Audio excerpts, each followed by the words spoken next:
नमस्कार साथियों, स्वागत है आपका दर्पण सिविल सर्विसेज के यूट्यूब चैनल पर। और इस सीरीज में हम डिस्कस कर रहे हैं दर्पण सिविल सर्विसेज द्वारा चलाया जा रहा है 75 days daily mains answer writing programme, है ना। जो MPPSC के मेंस के क्वेश्चन है उनका क्वेश्चन प्रदान किया जाता है और उनका शाम को मॉडल आंसर प्रदान किया जाता है। तो आज हमारा डे 47 और इसके हम डेली क्वेश्चंस और इसके आंसर डिस्कस करेंगे। इस वीडियो शुरू करने से पहले मैं आपको कुछ चीज़ें और बता दूं। दर्पण सिविल सर्विसेज द्वारा MPPSC के प्री के भी सीरीज चलाई जा रही है, जिसमें सुबह 25 क्वेश्चन दिए जाते हैं ऑब्जेक्टिव टाइप्स, जैसा प्री में आते हैं, प्रीलिम्स में आते हैं, और उसके शाम को रिटर्न डिस्कशन और उसका वीडियो डिस्कशन भी यूट्यूब पर उपलब्ध कराया जाता है। और इसके अलावा हमारी एक क्लास चल रही है इकोनॉमिक्स क्लास, जो न्यू सिलेबस MPPSC के न्यू सिलेबस पर आधारित है, मेंस का न्यू सिलेबस उस पर आधारित है। और इसकी प्रॉपर क्लास चलाई जा रही है, जिसकी कई क्लास आ चुकी हैं, उसकी कई लेक्चर्स आ चुके हैं, जिसे आप देखना बिल्कुल ना भूलें। और हमारे इसके अलावा 2 प्रोग्राम हैं, उनको देखना बिल्कुल ना भूलें। और हमारी प्लेलिस्ट पर जाएं, उनकी प्लेलिस्ट लगी होगी, उसको आप ओपन करें, आपको सारे लेक्चर्स मिल जाएंगे। तो चलिए अब हम स्टार्ट करते हैं डे 47 डेली मेंस क्वेश्चन। तो पहले हम यहाँ डिस्कस करेंगे डे 47 डेली मेंस क्वेश्चन क्या दिए गए थे। तो हमें 3 नंबर के 5 क्वेश्चन दिए गए थे और 5 नंबर के 3 क्वेश्चन दिए गए थे और 11 मार्क्स का 1 क्वेश्चन दिया गया था, है ना। तो 3 नंबर में जो पहला क्वेश्चन दिया गया था कि मध्य प्रदेश राज्य लोक सेवा आयोग की स्थापना कब हुई थी, मतलब MPPSC की स्थापना पूछ रहा है ना। दूसरे में क्या पूछा है, भाग 14, है ना, भाग 14। और तीसरे में अनुच्छेद 356 पूछा हुआ है। चौथे में प्रथम संविधान संशोधन। पांचवें में पूछा हुआ है ऑस्ट्रेलिया के संविधान से भारतीय संविधान में किन तत्वों को अपनाया गया है। ऑस्ट्रेलिया से जो तत्व अपनाए गए हैं हमारे भारतीय संविधान में, वो हमें यहाँ लिखनी थी, है ना। तो ये तो हमारे हुए 3 मार्क्स के क्वेश्चन। इसी प्रकार 5 मार्क्स के क्वेश्चन पूछे गए थे, 3 क्वेश्चन, जिसे हम देखेंगे। तो पहला क्वेश्चन है कि भारत के नियंत्रक एवं महालेखा परीक्षक द्वारा अपने कार्यभार संभालने से पहले ली जाने वाली शपथ लिखिए। तो भारत का नियंत्रक एवं जो कैग होता है ना, CAG, जो शपथ लेता है अपना कार्यभार संभालने से पहले, वो शपथ हमें पूरी लिखनी थी। और दूसरा क्वेश्चन है भारतीय निर्वाचन आयोग पर टिप्पणी लिखे। तीसरा क्वेश्चन है संघ लोक सेवा आयोग की सीमाएं लिखिए, कि उसका क्षेत्राधिकार कहाँ तक है, ये हमें लिखना था। और जो 11 मार्क्स का क्वेश्चन आया था उसमें था भारत के नियंत्रक एवं महालेखा परीक्षक की संविधान में वर्णित स्वतंत्रता लिखते हुए CAG की भूमिका पर एप्पल बाई की आलोचना का वर्णन करें, है ना। तो एप्पल बाई एक राजनीतिज्ञ थे, है ना। तो उन्होंने अपनी रिपोर्ट में CAG की भूमिका पर आलोचनात्मक रिपोर्ट दी है, तो वो हमें वर्णन करना था। तो ये तो हमारे हुए क्वेश्चन, जिसके आंसर अब हम डिस्कस करेंगे। तो अब हम चलते हैं आंसर पर। ये है हमारे डे 47 डेली मीन्स आंसर, है ना, जो रोज़ाना दिए जाते हैं, जो आपको क्वेश्चन उसी के मॉडल आंसर हैं। तो पहला क्वेश्चन जो हमारा पूछा गया था, मध्य प्रदेश में राज्य लोक सेवा आयोग की स्थापना कब हुई। तो हमसे सीधा पूछा गया है कि कब हुई, तो हमको वो लिख देना है कि कब हुई। तो मध्य प्रदेश लोक सेवा आयोग की स्थापना 1 नवंबर 1956 को हुई है, ये हमें डेट लिख देना है। लेकिन जब हम क्वेश्चन का आंसर लिखेंगे तो उसे पूरा ही लिखेंगे, है ना। हमको सिर्फ ये लिख के नहीं छोड़ना कि 1 नवंबर 1956। जब ऐसे क्वेश्चन आते हैं तो हम उसको पूरा डिस्क्राइब करके लिखते हैं। अगर थोड़ी सी स्पेस बची तो आप हेडक्वार्टर भी लिख सकते हैं ना। और भाग 14 में क्या लिख सकते हैं, भाग 14 उपबंध क्या है, संघ एवं राज्यों के अधीन सेवाएं, है ना, UPSC और जो स्टेट PSC उनका वर्णन किया गया है। ये अनुच्छेद कहाँ से कहाँ तक है, तो 308 से 323 का खा, है ना, का से खा तक इनका अनुच्छेद है। तो ये हमारा हो गया भाग 14। तीसरा क्वेश्चन दिया गया था अनुच्छेद 356 पता है कि राज्यों में जो राष्ट्रपति शासन लगाया जाता है वही होता है ना। तो हम इस प्रकार से लिखेंगे कि इसमें उपबंध क्या किया गया, राज्यों में संवैधानिक तंत्र विफल हो जाने पर राष्ट्रपति शासन लगाना, है ना। कि अगर राज्यों में संवैधानिक तंत्र विफल हो जाता है तो उसमें राष्ट्रपति लगा सकता है। कौन लगा सकता है, राष्ट्रपति लगा सकता है ना, राज्यपाल की अनुशंसा पर, है ना। प्रथम संविधान संशोधन, तो प्रथम संविधान संशोधन क्या था, तो ये पहले तो ये कब हुआ, तो 1951 में हुआ, है ना। क्या जोड़ा गया इसमें, 9वीं अनुसूची जोड़ी गई प्रथम संविधान संशोधन के द्वारा। उपबंध क्या क्या किया गया, भूमि सुधार से रिलेटेड और न्यायिक समीक्षा कानून जोड़ा गया, है ना। तो ये हमारा हो गया प्रथम संविधान संशोधन, जिसे हम 3 नंबर के क्वेश्चन में लिखेंगे। 3 नंबर के क्वेश्चन में मैं आपको बता दूं कि इसमें 10 शब्द ही लिख सकते हैं, जैसा कि शब्द सीमा MPPSC के न्यू सिलेबस में दी गई है ना। अब जो 5वां क्वेश्चन दिया गया था, ऑस्ट्रेलिया के संविधान से भारतीय संविधान में किन तत्वों को अपनाया गया है। तो कई तत्वों को अपनाया गया, लेकिन मुख्य मुख्य हम लिखेंगे कि प्रस्तावना की भाषा अपनाई गई है ना, समवर्ती सूची, केंद्र एवं राज्यों के बीच संबंध एवं शक्तियों का विभाजन अपनाया गया है ऑस्ट्रेलिया के संविधान से, है ना। इसी तरह से विभिन्न संविधानों से, जैसे यूएसए से लिया गया है ना, न्यायिक समीक्षा वगैरह यूएसए से लिया गया है ना। तो इस प्रकार से जो जितनी भी ली गई है दूसरे देशों से, वो आपको रट लेना है, एकदम से पढ़ लेना है ना, कि किस देश के संविधान से क्या लिया गया है। तो अब हम चलते हैं 5 मार्क्स के क्वेश्चन में। 5 नंबर के क्वेश्चन में पहला क्वेश्चन जो आया हुआ था, भारत के नियंत्रक एवं महालेखा परीक्षक द्वारा अपने कार्यभार संभालने से पहले ली जाने वाली शपथ लिखिए। तो जो शपथ वो लेते हैं वो हमें एग्जैक्ट लिख देनी थी, उसमें वर्ड टू वर्ड ही लिखना पड़ता है, वर्ड टू वर्ड ही हम लिखेंगे, है ना, उसमें परिवर्तित नहीं करेंगे। तो सीए जी अपने कार्यभार संभालने से पहले राष्ट्रपति के समक्ष शपथ ग्रहण करता है जो निम्नलिखित है ना। तो राष्ट्रपति के समक्ष वो क्या शपथ ग्रहण करता है ये हमको लिखना है। तो पहली शपथ है जो उसकी शपथ रहती है, तो पहले नंबर पर क्या है, भारत के संविधान के प्रति सच्ची श्रद्धा और निष्ठा रखेगा। तो हमें पहले नंबर पर जो लिखना है तो वो यही लिखना है वर्ड टू वर्ड, कि भारत के संविधान के प्रति सच्ची श्रद्धा एवं निष्ठा रखेगा, है ना। पहली शपथ ये हो गई। दूसरी शपथ, भारत की एकता एवं अखंडता अक्षुण्य रखेगा, है ना, अक्षुण्य रखेगा, है ना, उसको बनाए रखेगा, भारत की एकता अखंडता अक्षुण्य रखेगा। तीसरा, साम्य प्रकार से और श्रद्धापूर्वक अपनी पूरी योग्यता, ज्ञान, विवेक से अपने पद के कर्तव्यों को भय या पक्षपात या अनुराग या देश के बिना पालन करेगा।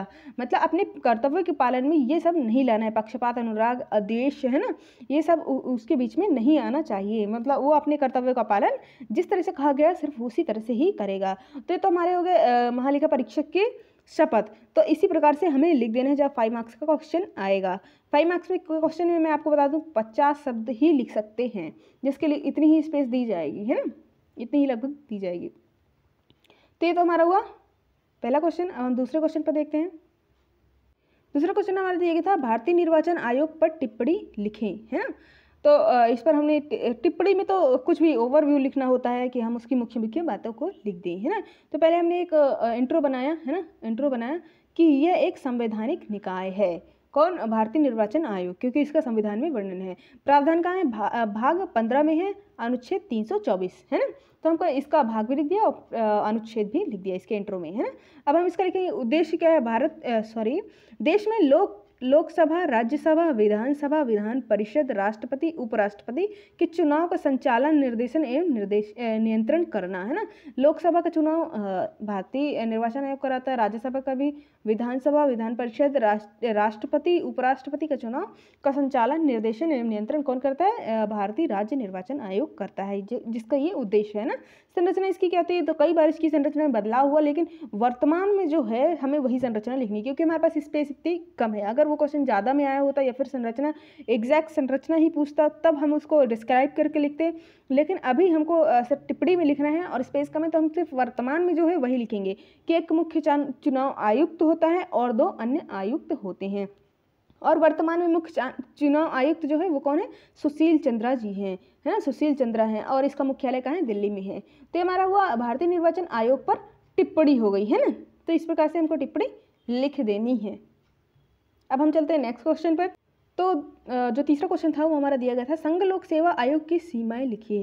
तो यूपीएससी की हमको सीमाएं लिखनी थी कि वो कहाँ कहाँ तक कार्य कर सकता है, उसकी अधिकारिता कहाँ तक है, क्षेत्राधिकार कहाँ तक है। तो कुछ विषय हमने इंट्रो में लिखा हुआ, कुछ विषय संघ लोक सेवा आयोग के कार्य के अधिकार, है ना, कार्य के अधिकार क्षेत्र से बाहर है, जो आयोग की सीमाएं तय करती है ना, कि वो कहाँ तक कार्य कर सकता है। तो इसकी सीमाएं क्या है? पहला, पिछड़ी जाति की नियुक्तियों पर आरक्षण देने के मामले पर ना, पिछड़ी जातियों की नियुक्ति पर आरक्षण देने हैं तो ये यूपीएससी इसका फैसला नहीं कर सकता है। सेवाओं एवं पदों पर नियुक्ति के लिए अनुसूचित जाति, अनुसूचित जनजाति के दावों को ध्यान में रखने हेतु, है ना, इसका भी निर्णय संघ लोक सेवा आयोग नहीं कर सकता। किसी पद के लिए अस्थायी स्थानापन्न नियुक्तियां, अगर वह व्यक्ति 1 वर्ष से कम के लिए पद धारण करता है, व्यक्ति 1 वर्ष से कम के लिए पद धारण करता है तो उसकी अस्थायी स्थानापन्न नियुक्ति यूपीएससी नहीं कर सकता है। तो ये हमारी यूपीएससी की सीमाएं, है ना, मतलब कि संघ लोक सेवा आयोग की सीमाएं हमने लिख दी, जो 5 मार्क्स में इतनी आ सकती हैं लगभग। है ना। तो ये क्वेश्चन एक्सपेक्ट मतलब आ सकते हैं और बहुत इंपॉर्टेंट भी हैं, क्योंकि अभी न्यू सिलेबस में जो है वो संघ लोक सेवा आयोग, निर्वाचन आयोग और इसी तरह कई आयोग जो है वो इंडिविजुअली जुड़े हैं, मतलब उन्हें अच्छे तरीके से ही पढ़ा जाएगा इस बार। पहले हम एक बार पढ़ के निकल जाते थे, लेकिन अब हम इसे बहुत ही अच्छे तरीके से इसे पढ़ना पड़ेगा, इसके सारे डायमेंशन कवर करने पड़ेंगे, तो इसका कोई भी क्वेश्चन आ सकता है ना। अब हम चलते हैं अपने 11 मार्क्स के क्वेश्चन में। तो 11 नंबर का जो क्वेश्चन आया था, भारत के नियंत्रक एवं महालेखा परीक्षक की संविधान में वर्णित स्वतंत्रता लिखते हुए, है ना, उसकी स्वतंत्रताएं क्या हैं, सीएजी की भूमिका पर एप्पल बाई की आलोचना का वर्णन करें, है ना। सीएजी की भूमिका पर एप्पल बाई ने क्या आलोचना की थी, ये हमें वर्णन करना है। तो पहले तो हम लिख देते हैं इसकी स्वतंत्रताएं क्या हैं जो संविधान में वर्णित है ना। तो हमने इंट्रो लिखा, भारतीय संविधान के अनुच्छेद 148 में नियंत्रक एवं महालेखा परीक्षक के स्वतंत्र पद की व्यवस्था की गई है, जो भारत के लोक वित्त का संरक्षक होता है। भारत के लोक वित्त का संरक्षक सीएजी होता है, कैग होता है ना। तो इसकी स्वतंत्रताएं जो संविधान में वर्णित है वो क्या है, तो पहला कार्यकाल की सुरक्षा, है ना। इसको केवल राष्ट्रपति द्वारा संविधान में वर्णित कार्यवाही द्वारा ही हटाया जा सकता है, और ये कार्यवाही वही उसी तरीके से होगी, इसे उसी प्रकार से हटाया जा सकेगा जैसा कि उच्चतम न्यायालय के न्यायाधीशों को हटाया जा सकता है ना, जिस प्रकार से हटाया जा सकता है ना संसद में विशेष बहुमत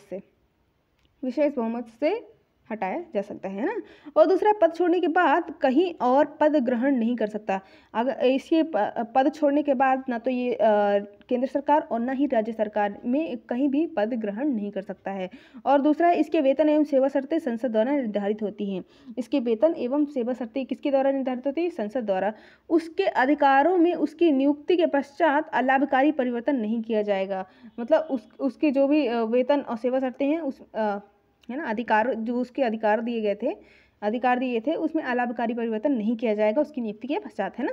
और पांचवा क्या दिए गए हैं, नियंत्रक एवं महालेखा परीक्षक के कार्यकाल के प्रशासनिक व्यय जो उसका कार्यालय है, कार्यालय के प्रशासनिक व्यय भारत की संचित निधि पर भारित होंगे, है ना। मतलब संचित निधि से कार्यालय का जो व्यय रहेगा, प्रशासनिक व्यय रहेगा, वो दिया जाएगा, है ना। उसके कर्मचारियों का वेतन वगैरह ये सब उसकी संचित निधि से, भारत की संचित निधि से दिया जाएगा, उस पर भारित होंगे, है ना। कोई मंत्री उसके द्वारा किए गए किसी भी कार्य की जिम्मेदारी नहीं ले सकता है। सीएजी के कार्य की जिम्मेदारी उसके अलावा और कोई नहीं ले सकता है, कोई भी मंत्री नहीं ले सकता है, तो ये उसकी स्वतंत्रता हुई, है ना। तो हमने लिख दी कि ये स्वतंत्रता जो उसके संविधान में वर्णित है ना। अब हमारा जो क्वेश्चन दिया गया था उसका सेकंड पार्ट है कि सीएजी की भूमिका पर एप्पल बाई की आलोचना का वर्णन करें। तो हम चलते हैं एप्पल बाई की आलोचना जो उसने सीएजी की भूमिका पर दी है ना। तो पॉल एच एप्पल बाई ने भारतीय प्रशासन पर अपनी 2 रिपोर्ट प्रस्तुत की। उसने भारतीय प्रशासन पर 2 रिपोर्ट प्रस्तुत की जिसमें सीएजी की भूमिका पर कड़ी आलोचना की है। उन्होंने सीएजी की भूमिका पर कड़ी आलोचना की है, जो वर्तमान में उसकी भूमिका चल रही है उसमें आलोचना की है। तो पहले उसकी आलोचना क्या है, पहले उसकी आलोचना है सीएजी का कार्य वास्तव में औपनिवेशिक शासन की विरासत के रूप में लिया गया है ना। जो पहले अंग्रेजों द्वारा लाए गए अधिनियम है उन्हीं से सीएजी का पद लिया गया है ना। तो इस वजह से जो उसके कार्य हैं वो भी पहले अंग्रेजों द्वारा अधिनियम लाया गया, जैसे 1935 का अधिनियम लाया गया है ना, 1919 का अधिनियम लाया, भारत शासन अधिनियम लाया गया, तो इन्हीं में से सीएजी का पद लिया गया है। तो इसका मतलब ये है कि उसके कार्य भी तभी वर्णित रहे होंगे और उसके कार्य को एज इट इज़ उठा करके यहाँ रख दिया गया है ना, कुछ थोड़े बहुत बदलाव करते हुए। तो उन्होंने बोला कि औपनिवेशिक शासन की विरासत के रूप में है ना। तो ये आलोचना उन्होंने की। दूसरा आलोचना क्या है कि आज सीएजी निर्णय लेने तथा काम करने की बढ़ती अनिच्छा का प्राथमिक कारण है लेखा परीक्षण का दमनात्मक एवं नकारात्मक प्रभाव, है ना। कि उसके निर्णय लेने या काम करने में उसकी अनिच्छा बढ़ती जा रही है। इसका प्राथमिक कारण क्या है कि लेखा परीक्षण का दमनात्मक एवं नकारात्मक प्रभाव है ना। और जो तीसरा हमारा दिया गया था,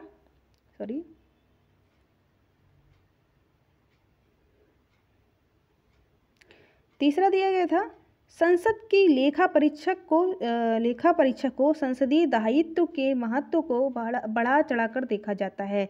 संसद ने जो लेखा परीक्षा उसका जो संसदीय दायित्व है वो अगर किया तो उसके महत्व को बढ़ा चढ़ाकर देखा जाता है। इसलिए संसद सीएजी के कार्यों को परिभाषित करने में विफल रही है कि सीएजी का क्या कार्य होगा, है ना। जैसा कि संविधान में उससे अपेक्षा की गई, जैसा संविधान में उससे सीएजी से जो अपेक्षा की गई है कि जैसा वो कार्य करेगा वैसा वो कार्य नहीं कर रहा है ना। उसकी जगह पर संसद जो कार्य कर रही है उसके कार्यों को ज़्यादा बढ़ा चढ़ाकर देखा जाता है आजकल, है ना।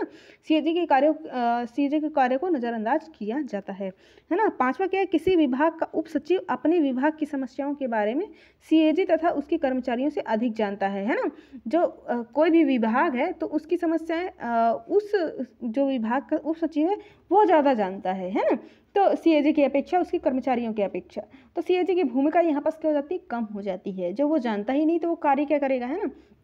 तो इस वजह से उसकी भूमिका कम हो जाती है। तो ये एप्पल वाई की आलोचना थी जो आ सकती है, इम्पॉर्टेंट ही है ना। इम्पॉर्टेंट ही है कि हो सकता है अगले मेंस में आ ही जाए, है ना। तो अभी हम इसका कंक्लूजन लिखेंगे कि सीएजी की वर्तमान में कार्य एवं उसकी भूमिका संविधान में वर्णित उपबंधों से कमतर नजर आती है। जितना कि संविधान में सीएजी की भूमिका एक्सपेक्ट की गई है, जितना कि उससे काम लेना चाहिए, है ना, जितना वो काम करना चाहिए, लेकिन वो नहीं कर रहा है। उसकी भूमिका में लगातार क्या आ रही है, कमी आ रही है। तो ये हमने समझा दिया एप्पल बाई की आलोचना, है ना। अगर ये नॉर्मल भी आलोचना आती है कि आलोचना करिए तो यही आलोचना हम लिख सकते हैं, है ना। तो ये हम आलोचना लिख सकते हैं। तो इस प्रकार से हमारा होता है 11 मार्क्स का क्वेश्चन, है ना। तो जो हम मेंस में लिखते हैं एमपीपीएससी मेंस में, तब हम क्वेश्चन में एक पैटर्न अपनाते हैं जिसको कहते हैं इंट्रो, है ना, इंट्रो बॉडी और कंक्लूजन, है ना। इंट्रो बॉडी और कंक्लूजन का जो पैटर्न होता है, तो पहले हमें छोटा सा इंट्रो देना है, फिर जो क्वेश्चन की डिमांड है, जो हमसे क्वेश्चन में पूछा गया हमें उसे लिखना है ना। जब 11 मार्क्स का क्वेश्चन आता है, जब ज़्यादा नंबर का क्वेश्चन आता है तो क्वेश्चन के कई पार्ट होते हैं। जैसे इसी क्वेश्चन का एक पार्ट था कि सीएजी की स्वतंत्रताएं लिखें और एप्पल वाई की आलोचना लिखें, तो 2 पार्ट थे। इसी प्रकार से हमारे 3 पार्ट भी आ सकते हैं। तो वो सारे पार्ट्स को हमें बराबर मात्रा में कवर करना है ना। और फिर लास्ट में हमको क्या लिखना है, कंक्लूजन लिख देना है। तो ये हमारे आदर्श उत्तर लेखन का एक फॉर्मेट होता है, तो इसे हमें फॉलो करते हुए चलना है। और इसी प्रकार मध्य प्रदेश जो एमपीपीएससी है उसके लोक सेवा आयोग की जो मेंस है उसमें आंसर लिखे जाते हैं। तो इस प्रकार हमारा आज का वीडियो होता है। अगर आपको ये वीडियो अच्छा लगा हो, आपके लिए यूज़फुल हो, आप थोड़ा सा भी इससे कुछ सीखने के लिए मिल रहा है, तो आप इसे ज़रूर लाइक कर दें और हमारे चैनल पर सब्सक्राइब कर लें हमारा चैनल। और इसी प्रकार की वीडियो पहले भी आ चुकी हैं, जैसे आज डेट 47 है, इसके पहले भी डे 46 की, डे 45 की, ऐसे भी कई वीडियो आ चुकी है, तो उन्हें भी देखना आप बिल्कुल न भूलें। आप वो वीडियो देखेंगे तो आपको ज़रूर ही सीखने के लिए मिलेगा, आपको मेंस आंसर राइटिंग पता चलेगी और आप उसमें काफ़ी सुधार कर पाएंगे। तो धन्यवाद, आज के लिए इतना ही। फिर मिलते हैं day 48 daily mains answer writing के साथ।